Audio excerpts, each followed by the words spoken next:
Salut les amis. Alors mon premier unboxing pour cette nouvelle chaîne, je ne dis pas que j'en ferai 50, mais j'ai trouvé intéressant de faire 2001 Odyssée de l'espace qui vient de sortir en coffret cette semaine, parce que Kubrick c'est mon réalisateur préféré, et 2001 Odyssée de l'espace c'est un film important pour moi, pas seulement, pour beaucoup de personnes je pense, et puis surtout pour des réalisateurs très très importants dans l'histoire du cinéma, comme Steven Spielberg et James Cameron, Martin Scorsese et Christopher Nolan.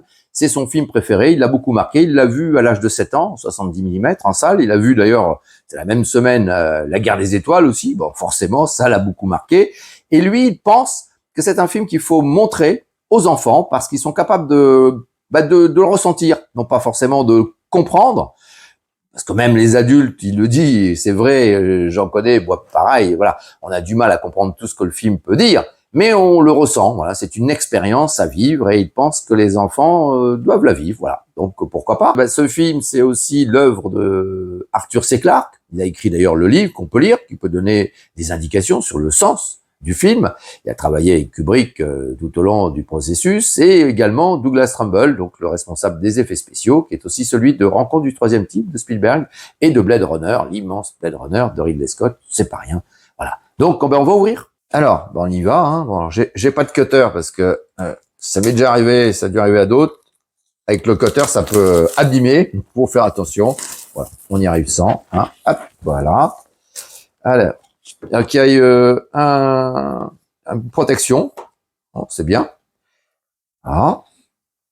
Donc, ça fait une collection. Il y a d'autres films qui sont sortis, donc c'est 100 ans de la Warner. Hein. Il y a voilà, donc de belles présentations, c'est une protection derrière toutes les indications techniques.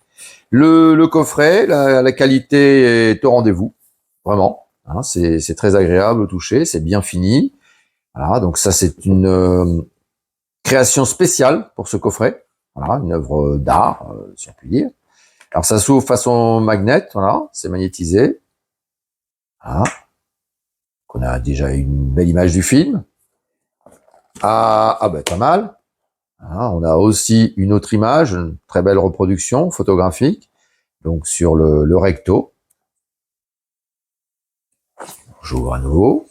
Donc ça s'ouvre de cette manière. On va remettre là. Donc là on a Logic Memory Center. À l'intérieur, il doit y avoir des belles choses, j'imagine, oui. Alors d'abord, des posters, visiblement, l'affiche. Alors l'affiche avec la nouvelle illustration. Alors c'est un papier mat de qualité, assez épais. Alors, si on a une salle de cinéma, on peut faire encadrer, c'est pas mal. Hein. Ou dans ce bon vœu d'ailleurs, ça me semble une salle de cinéma. Celui-ci, un peu plus glacé, donc ça c'est des affiches originales. Il y en a eu plusieurs. Donc on voit d'ailleurs les mentions de l'époque, hein, Cinérama. Alors Cinérama, c'était écran plus que géant. Voilà, c'était sur 3 écrans de cinéma côte à côte. C'était énorme. C'était filmé donc Super Panavision 70 mm. Et d'ailleurs le film marchait pas trop au début aux États-Unis. Il n'a pas eu de très très bonnes critiques, certaines même influentes ont dit qu'on s'endormait, etc. Et finalement le film ne fonctionnait pas. Et ce qui a fait le succès, on était donc en 68, c'était la pleine période hippie. C'est finalement des jeunes un peu hippies ou pas, enfin en tout cas qui étaient dans la mouvance, qui y allaient pour notamment tout ce qui est la fin de Grand Voyage Interstellaire, où c'est extraordinaire, en tout cas pour l'époque, et puis sur écran géant, ils se mettaient dans les premiers rangs, et bon, ils fumaient des cigarettes pas forcément autorisées, ils faisaient un trip comme ça, voilà. Donc ça a permis au film de se lancer. On a aussi donc des photos d'exploitation, ce qu'on appelle d'exploitation. Avant, il y avait des photos dans les devantures des façades de cinéma, voilà. Donc là, on en a quelques-unes. Alors c'est du papier glacé de qualité, vraiment, hein, voilà, qui font un peu vintage, hein, un peu d'époque. On a presque l'impression que c'est dessiné, voilà. Donc ça c'est dans la station spatiale. Là c'est quand ils vont découvrir. Alors, il y a déjà les hommes singes qu'il avait découvert. Si on connaît pas l'histoire, mais si on la connaît, on va comprendre ce fameux monolithe très mystérieux, et il va se passer quelque chose. Donc là les astronautes le découvrent aussi.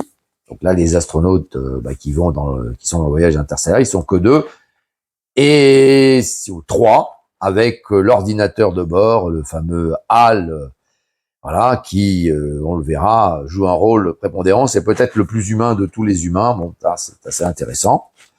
Une autre photo là du vaisseau. Voilà.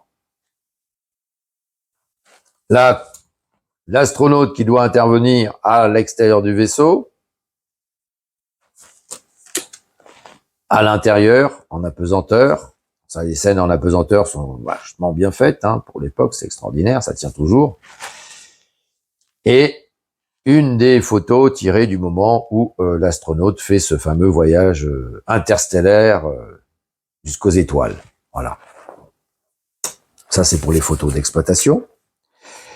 Alors là, ben, on passe maintenant à, il y a ici avec le petit ruban, le fameux plexiglas. Il pèse son poids. Hein. Donc, qui certifie. Alors là, ben, il y a 6000 exemplaires seulement au monde. Et là, j'ai le numéro 2694. Bon, c'est bien, hein, quasiment à la moitié. Voilà. Donc, c'est joli en soi. Hein. Ça dépend des goûts, hein, mais en tout cas, c'est de la qualité. Ça pèse lourd, c'est pas de gnognotte. Et là, bah, les films, c'est les bonus, etc. Donc, bien présenté. Donc, ça, c'est le fameux ordinateur HAL. Hein, c'est comme un œil, en fait. Voilà, qui regarde les HAL 9000, qui regarde les astronautes. Alors, ça se sort comment? Ça s'enlève. C'est une belle protection. Pareil, tout est bien fini, hein. T'as faut reconnaître, c'est de la bonne qualité, de la très bonne qualité. Même, il y a des coffrets, parfois, c'est pas terrible. Là, non, ça va durer. Et là, on a un, attention, il n'y a que la version 4K. C'est-à-dire que si tu n'as pas de lecteur et de téléviseur 4K, eh ben, tu peux pas le lire. Voilà.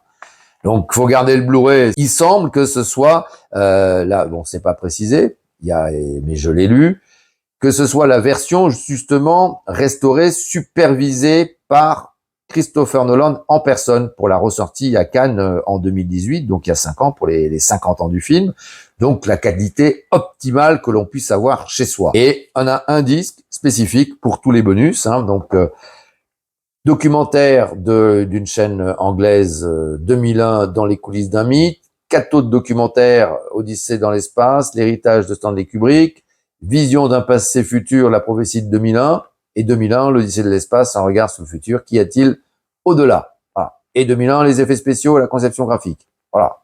Bon, c'est beaucoup. Et regardez Stanley Kubrick. Hein. On va découvrir tout ça, alors que je l'ai pas essayé, je peux pas vous en parler. Et en bonus audio seulement, interview de Stanley Kubrick par Jeremy Bernstein en 1966. C'est assez rare parce que Kubrick ne donnait quasiment jamais d'interview. En tout cas, personnellement, il n'en a plus jamais donné. Voilà.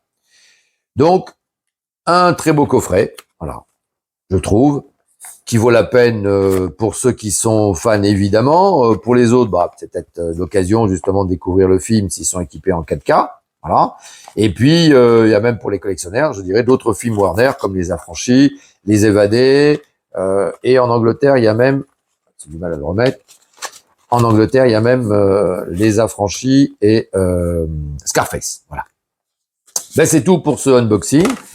Voilà, j'espère que ça t'a intéressé. Et je verrai s'il y a une actualité importante dans ce domaine. J'en referai d'autres. Voilà. Merci, à très bientôt.